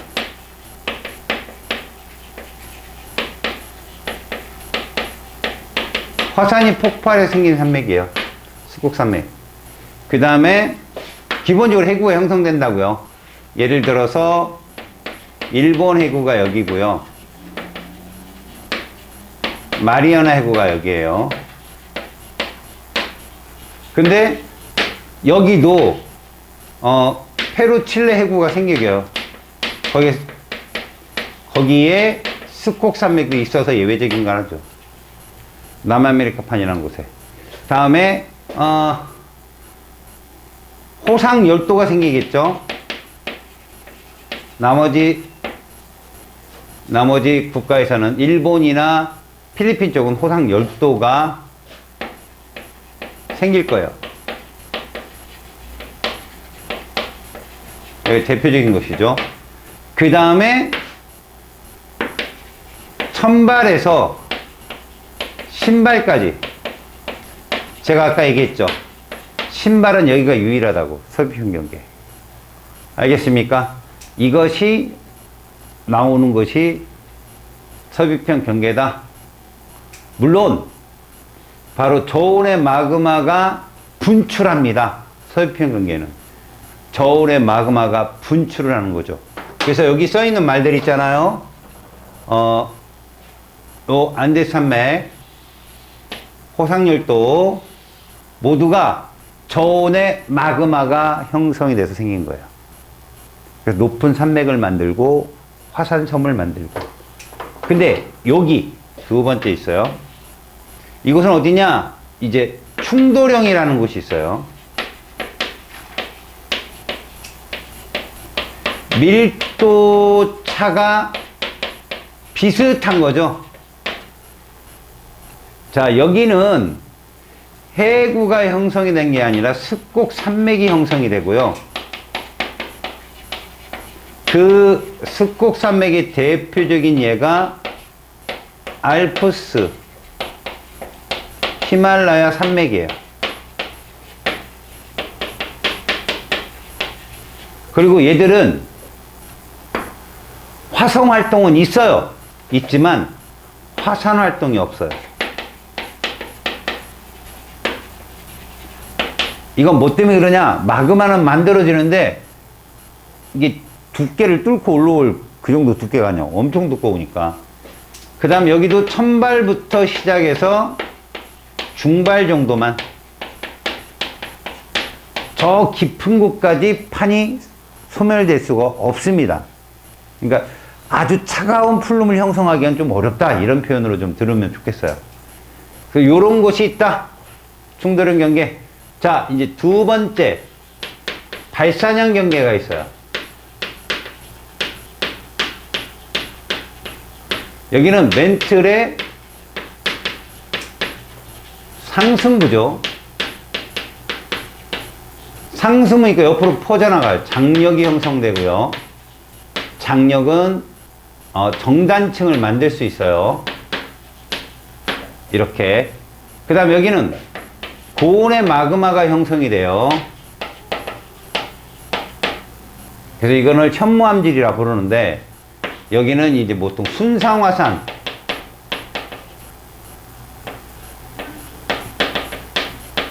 용암대지 뭐 이런 걸 만들어요. 얘가 고온의 마그마고요. 그 다음에 이쪽은 일단 바닷속이니까 해령을 형성해요. 또는 열곡대를 만들어내죠. 그래서 해령, 이건 바닷속이고요. 얘는 육지 쪽이죠, 육지. 그래서 여기에 해당되는 애가 동아프리카 열곡대. 그럼 열곡대가 여기만 있느냐? 스칸디나비아 반도 쪽에 있어요. 그건 잘 안 배우고 우리가. 여기는 천발 지진만 생겨요. 신발은 안 생깁니다. 왜? 깊숙이 빨려 들어가는 곳은 아니니까. 자, 요런 것이 있고요. 그 다음에 세 번째, 보존형 경계가 있어요. 이곳은 뭐 멘틀의 상승 하강부가 아니고요. 그냥 지나가는 곳인데 여기서는 변환단층이라 불러요, 여기를. 수평단층이고요. 화산활동이 거의 없다. 이거 꼭 외우세요. 화산활동이 거의 없다. 그 다음에 천발지진이 생깁니다. 이런 예가 산 안드레아스 단층이 여기에 해당돼요. 미국 서부 로키 산맥 부분이 있죠. 요렇게 좀 외워두자. 시험에 잘 나오는 게 요거 잘 나오고요. 그 다음에 요 장소 되게 잘 나옵니다. 시험에. 안데스 산맥. 알겠지요? 오케이. 그 신발이 어디? 서비평에서만 생긴다는 것도 알고 계시고. 됐습니까? 자, 그 뒤에 나머지는 그냥 읽어보도록 여기 잘 필기해 놓고요. 알았습니까? 판구조로는요, 거의 시험에 나오는 부분이 정해져 있어요.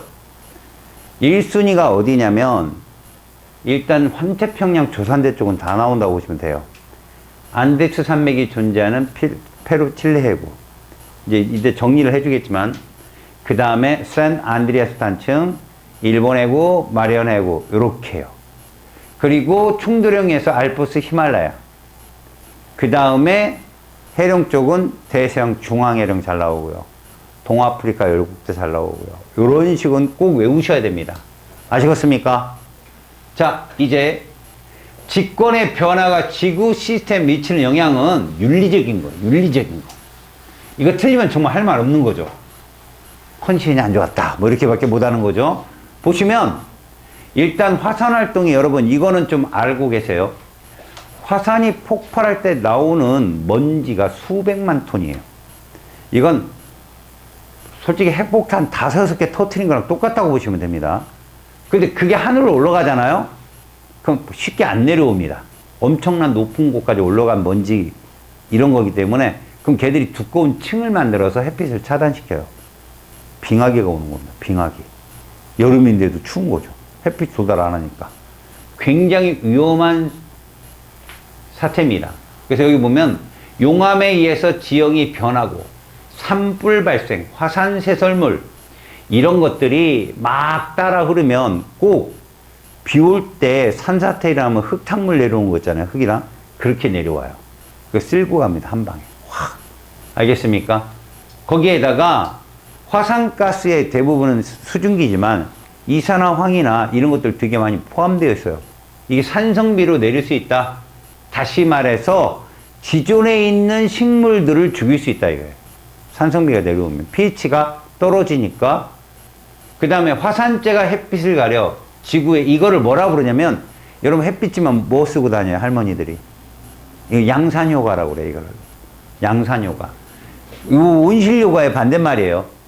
화산가스는 기권의 조성과 온실효과에 영향을 줄 수 있다. 당연하죠. 기권에 영향을 줍니다. 직권이 기권에 영향을 주는 방법이에요. 화산가스, 화산재는 광합성에 직접적 영향을 주겠죠. 생물권에도 영향을 줄 수 있다. 그래서 사회 경제적 피해가 이렇게 나는데 실제로 여러분 화산재가 쫙 퍼지잖아요. 비행기 운행 못해요. 비행기 운항이 사실 선생님 송충권으로 다니는데 뭔 상관이 있어요? 당연해요. 뭔 상관이 없는데 이륙이나 착륙은 해야 될 거 아니야. 어차피 땅에 사는 건데. 그래서 화산이 폭발하는 공항은 폐쇄입니다. 무조건. 다음에 여기 뭐 화산지대 온천을 관광장 이거는 이제 피해 다 복구 끝나고 나서 할 일이고요. 그죠? 그 다음에 나머지 야 화산 분출물이 그렇게 피해만 주는 건 아닙니다. 이게 땅 속에서 넘어왔기 때문에 물론 일시적 산성비도 내리고 그럴 수 있지만 토양은 비옥해져요. 뒤집어 엎는 거예요. 땅을. 우리가 밭 가는 것처럼 이렇게 곡괭이로 밭 갈잖아요. 그러면 땅이 비옥해지네 어쩌네 뭐. 저 속에서부터 울궈낸 흙토는 옥토입니다. 옥토. 알겠습니까? 그러니까 또 많이 죽겠죠. 사람이나 짐승들이. 나무도 덮이겠고요. 얼마나 비료가 훌륭하겠어요. 그죠? 땅은 좋아진다. 자, 지진의 피해. 일단 환경적 피해, 산사태. 아, 제일 중요한 게 쓰나미죠, 쓰나미. 근데 여러분, 니네들 여기서는 배우지 않았지만, 이 지구 시스템의 상호작용이라는 단원이 있지. 그 단원에 가면은, 기권, 직권, 수권, 생물권. 알았어요? 외권은 잘 안 나오는데, 기권, 직권, 수권, 생물권이 과정을 물어볼 때가 있는데요. 이 쓰나미가 말에 따라 이게 달라요. 예를 들어, 해저 지진이 파도를 일으키면 뭐가 되는 거예요? 직권이 수권이잖아요. 그죠? 근데 그렇게 형성된 쓰나미가 우리 사는 동네로 밀고 들어오면 이건 수권이 직권이거든요. 이렇게 표현이 달라요. 말에 따라서. 알았죠? 그런 거 잘 볼 때 보시고 나머지는 됐습니다. 자, 여러분 이제 정리 잘 봅니다. 시험에는 결론적으로 얘들이 출제가 되고요. 여기 말고 여기도 유독 봐두세요. 얘가 일본 해고입니다. 알겠죠? 일본 해고입니다. 일본이 가만히 보잖아요.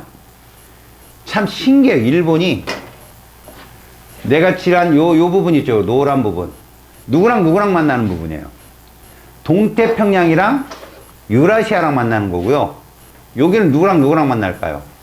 필리핀이랑 유라시아랑 만나는 곳이에요. 근데 이게 여러분 동시에 일어난 적이 없어요. 지진이. 근데 요즘에 자꾸 과학자들이 무서워하는 게 요 정도, 그러니까 빨간색과 노란색 가까운 부분에서 지진이 발생하면요. 빨간색은 자동으로 생긴대요. 지진이. 연쇄 폭발이 일어나는 것처럼.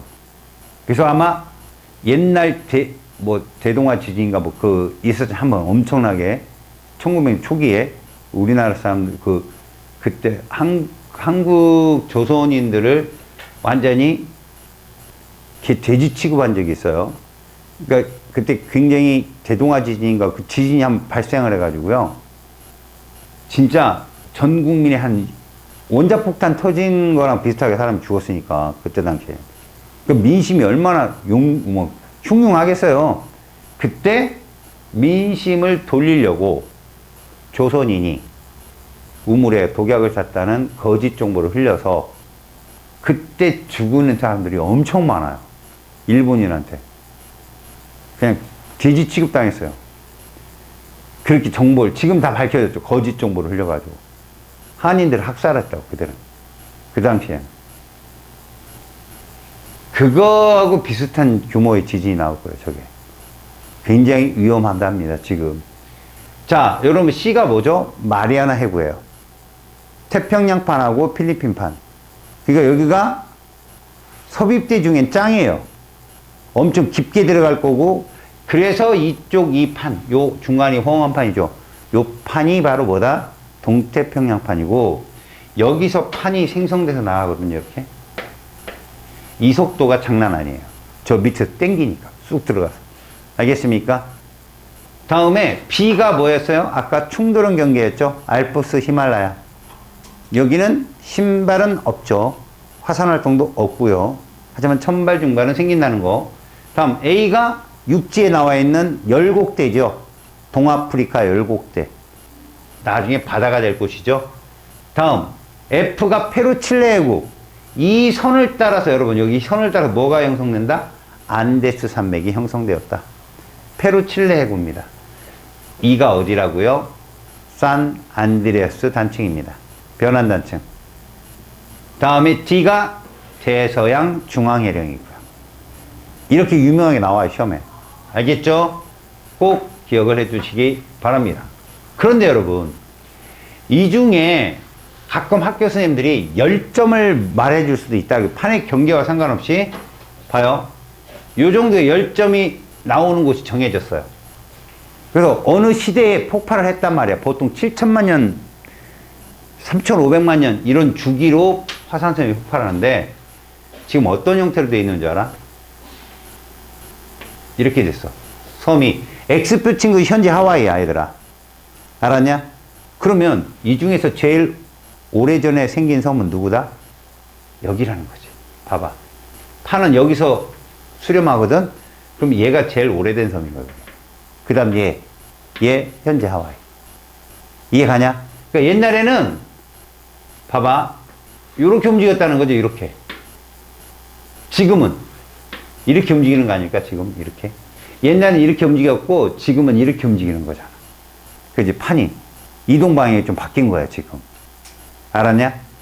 그러니까 지금 X라고 친 곳에선 계속 플룸 현상에 의해서 에너지가 올라오는데 판은 이동하면 뻥 터져서 이동해. 그 다음 거 뻥 터지고 그 다음 거 뻥 이런 식으로. 그러면 나중에 시간이 한참 흐르잖아? 여기가 하와이 섬이면 이렇게 이런 식으로 이어져 있을 거예요. 징검다리처럼 쭉. 그리고 그 이듬해에는 요거 소멸되고 여기서 또 화산이 폭발 이러겠지. 알겠냐? 그게 요 군데도 있고 그 다음에 요쪽에도 있고 이렇다는 거야. 타히티, 여기는 뭐 갈라파고스, 그 다음 여기도 있다는 거죠. 여기 누구냐? 옐로우스톤. 땅 위에도 있어. 그게 옐로우스톤이야. 아마 지구상에 있는 핵폭탄 모두 합쳐도 이거보다 작다는 거. 폭발하면 끝나는 거. 됐어. 자, 여기는 경계에 대한 설명이 나와 있어. 다 우리가 알고 있는 내용이다. 발산형 경계가 있는데 이것은 해령이라고 부르고 이거는 열곡대라 불러서, 자, 지진에 대한 얘기는 누구만 기억하면 돼? 서비평 경계만. 신발 이거만 기억해. 나머지 다 천발이야. 알았지? 다음에 화산활동이 거의 없는 곳은 변환단층 꼭 기억하라겠지. 그 충돌형 경계. 그죠? 충돌형 경계 거의 없다는 거 알고 있고요. 나머지는 다 똑같아요. 여러분들이 봤던 거. 다만 여기에 없지만 기억해야 될 거.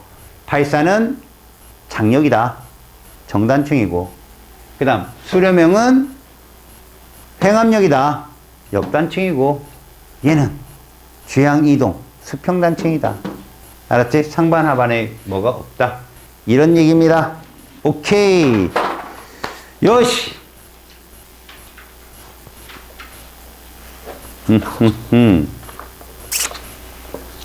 잘하셨습니다.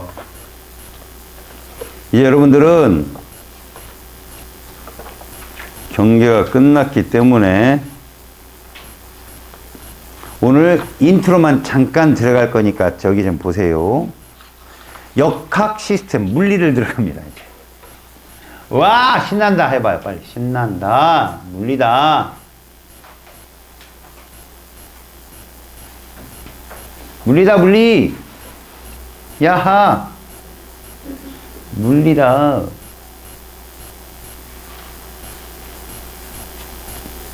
자, 여러분들 인트로만 해주고 들어갈 거니까 잘 보세요. 본격적인 수업 다음 시간에. 물리. 보이지 않는 것을 보인 것처럼 문제를 풀어야 되는 것이에요. 알았습니까? 그러면 통합과학에서는 과연 어떠한 물리학이 나오느냐? 기본적으로 알고 가야 될 거. 선생님이 수업을 해보니까 학생들은 자기가 그리고 볼 수 있는 것만 잘해요. 예를 들어 봅시다. 하늘에서 자녀들이 자유낙하로 뛰어내린 적이 없잖아요. 자살을 한 적이 없는데 어때? 그렇죠? 그렇다고 니들이 돈 벌어갖고 뭐 자유낙하를 하면 스카이다이빙 해준 것도 없는데 자기가 해보지 않은 것에는 공감하기 어려워요. 그럼 뭐냐? 니들이 배웠던 거 이용해야죠. 니들이 지금까지 돈 내고 배운 게 뭡니까? 수학이라는 학문이 있지요? 그죠? 그 수학이라는 학문의 그래프를 이용해 좀 보자. 알았어?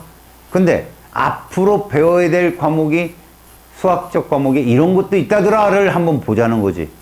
여기 혹시 미분학 배운 친구 있어요? 적분학은? 배웠어요? 못 들어봤죠? 그런 친구도 있습니다. 알겠어요? 자, 그러면 미적분이 어떻게 응용되는지는 아십니까? 모르죠. 고등학교 3학년 애들도 몰라요. 왜? 풀기는 하는데 이게 실생활에 어떻게 이용되는지는 모른다는 거지. 자, 실례로 자기가 중학교 수학에 내가 좀 그래도 자신 있다 하는데 자주 실수한 부분이 없진 않아요. 잘 보세요. 선생님이 원하는 상태는 이런 거죠, 이런 거.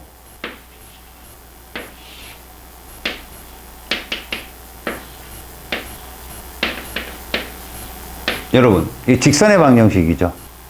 y는 뭐예요? ax 플러스 b라고 하는 거죠. 맞아요? b가 얼마예요? 2라고 합니다. 여기까지 이해 가요? 이해 가요? a 얼마예요? a는 2죠. 3 아닙니다. 여기서부터 여기가 변화량이죠. 이걸 직선의 기울기라 합니다. 그러니까 무슨 얘기입니까? 잘 봐요. 노란색 분에 빨간색이죠.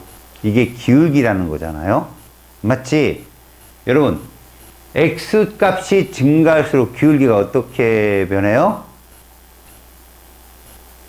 x 값이 증가할수록 기울기가 어떻게 변해요? 1번 증가해요. 2번 일정해요. 3번 감소해요. 일정하다는 걸 명심하시라고. 이해가요?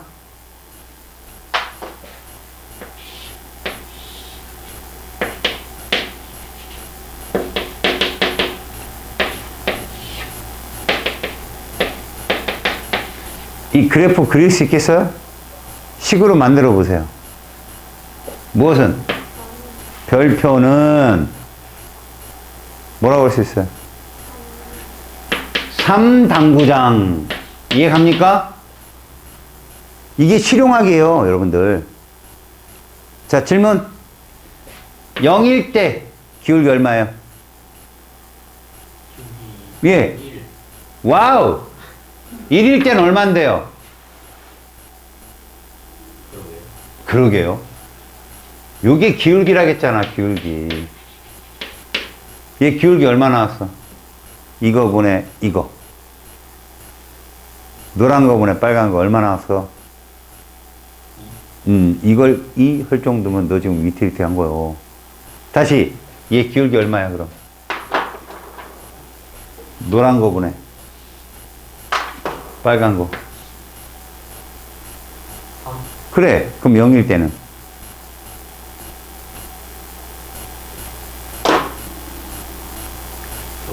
기울기는 다 일정하다고. 0도 일정하다고. 3이라고.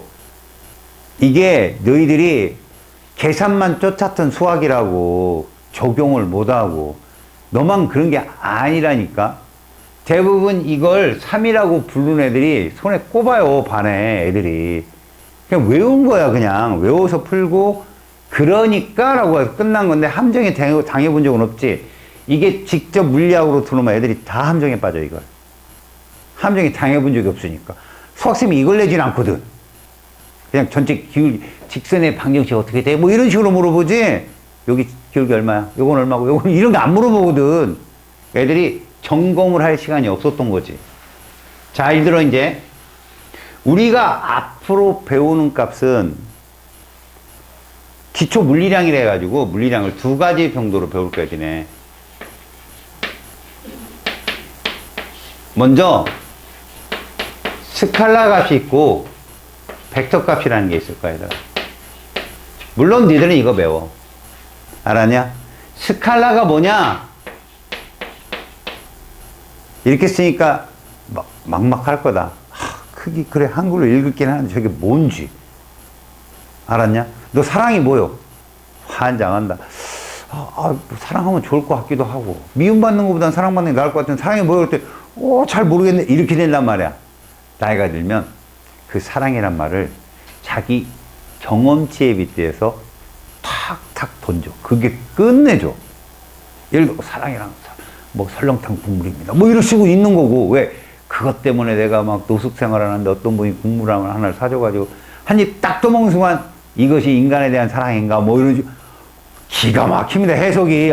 그래 저 사람한테는 저게 사랑일 수 있구나. 지금 아무것도 없으니까 말을 못 하는 거예요. 사랑이 뭐예요? 뭐 이제라서 그지? TV에서 간접 경험했으니까 뭐 이런 식인 거지 그냥. 영화 봤더니 막 사랑하는 사람은 뭐 내가 경험은 하나도 없는 거지. 근데 정말 내가 힘들고 어려울 때나 혹은 막 기쁨의 순간을 보면 사랑이 싹 와요. 어떤 그런 것들이 꼭 남녀의 사랑만 사랑이 아닙니다. 알죠? 어떤 애는 뭐 그 교회에서 또 그걸 받을 수도 있는 거잖아요. 주님의 뭐 좀 이러면 이렇게 받은 것도 있을 거고. 크기를 물리학적으로 해석을 하셔야 됩니다. 그래서 내가 크기가 뭐냐? 이겁니다, 여러분. 물리학은 수예요, 수. 자, 해봐. 1, 2, 3. 이게 크기예요, 크기. 1이 커, 2가 커. 2가 박. 중학교 수학을 배운 친구들이라니까, 니들은. 적어도 1보다 2가 크다는 걸 아는 애들이잖아. 물리를 할 실력이 돼 있는 겁니다, 여러분들은. 아까 기울기만 조심하시면 돼요. 알겠습니까? 두 번째, 그럼. 벡터는 뭐냐? 그 숫자에다가 얘를 붙인 거예요. 또 이게 또 이해가. 방향? 북쪽이요? 방향이 북쪽만 있어? 방향이 어디 있어? 남쪽. 이러지 말고, 앞에도 방향이잖아. 위도 방향이고. 이런 방향이 붙어 있는 거지. 근데, 그럼 숫자 앞에, 북쪽, 앞, 뒤, 이러나? 그러니까 불편하니까, 너희들이 배우는 고등학교의 물리는 물리까지만, 그러니까 뭐, 진로 선택 빼고, 직선 운동이야. 직선 운동이라는 건 직선상에서의 방향만 따진다는 얘기야. 그럼 니들한테 따지면 이거야. 잘 들어. 북쪽이 있으면 누구를 따진다는 거지? 직선상이니까. 남쪽을 따진다는 얘기야. 위가 있으면 아래를 따질 거고, 앞이 있으면. 그렇단 얘기야. 어디 뭘 배우는지 가늠은 하고 들어가야 이제 니들의 수학적 계산이 구문 수학의 계산이 들어가는 거야. 그 다음부터. 근데 이거 하나도 없이 학교 선생님이 가르친 대로 막 공부하잖아? 답은 나오는 것 같은데 내가 뭘 했는지 막 확실하지 않은 거. 그러니까 물리가 싫은 거야. 왜? 맞아. 점수는 잘 나오는데 너 물리 잘하고 이렇게 되는 거지. 간 빠진 놈들 있잖아. 간땡이 부은 놈들, 이런 놈들. 선생님 천재 같아요. 이거지. 그리고 이상한 문제 하나 내면, 선생님, 아무래도 저한테 물리가. 뭐 이런단 말이야. 정확히 알지 못하니까. 여기서 봐봐. 방향이 뭔 줄 아냐? 얘하고 얘밖에 안 배운다는 거야. 플러스와 마이너스밖에 안 배운다고.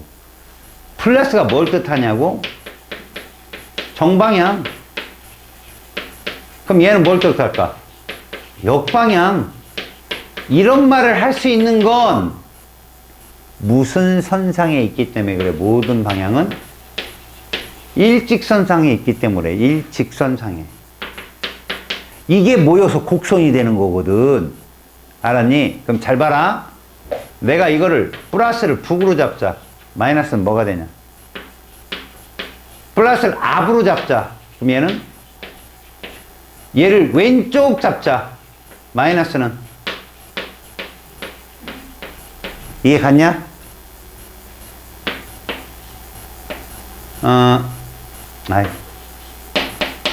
누가 크냐? 숫자. 그렇지. 아직 물리를 이해를 못하는 거지. 내가 부호와 크기인데 크기가 뭐라고 했어? 내가 이걸 빼고 누가 크냐 그러면 너 뭐라고 배울 거야? 7! 내가 누가 크냐고 했지. 지금 얘 벡터를 물어봤어? 숫자만 대답하는 거야. 7이 큰 거야. 그럼 저 플러스 마이너스는 뭔데? 대수가 아니라는 거지, 물리가. 방향이야, 방향. 북쪽 1이면 얘는 뭐가 되는 거야? 남쪽 7이 되는 거라고, 해석에 따라서. 이걸 모르는 아이들이 물리를 들어가니까, 아이씨, 계산은 되어지는데 뭔 뜻인지 모르겠네. 얘가 뭘 물어보는지를 모르겠네. 이런 거지. 이게 되고 나야 그 다음 그래프가 눈에 보여. 알았냐? 그렇지 않으면 헤매. 다음 시간에 내가 운동에 대해서 가르쳐 줄게. 그리고 그래프적인 해석을 알려주고 이 장을 들어가면 어느 정도 이해가 가, 니들이. 알겠냐? 아니면 쌤 물리학 한번 어디 물리원 수업한 거 영상 좀 줘보세요. 그럼 내가 한번 알려주면 그거 한번 보고 오면 더 좋아. 알았어?